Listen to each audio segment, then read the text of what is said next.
check mga kainday to 10 morning namin sa birthday kay nagbati ang ako ang sister-in-law. So na nasa sasud mga kainday atong pabuton og resulta sa iyang IA. Hello mga kainday. Ang iyang GIE na siya 5 cm na siya mga kainday. Duka na ko mga kainday.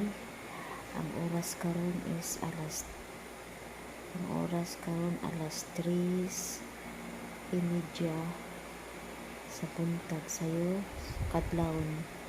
Ang akong sister-in-law to ana sa sulod. Ambot ganina 5 cm man to, karon ambot lang kahaba sa nanganak na to. Abot-abot lang ko diri na ay signal mga kainday ni na ay manawag og mangayo og sinina sa bata.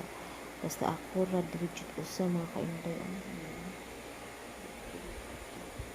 Wala daw ako ra diri ko. Paabot lang ko diri mga kainday.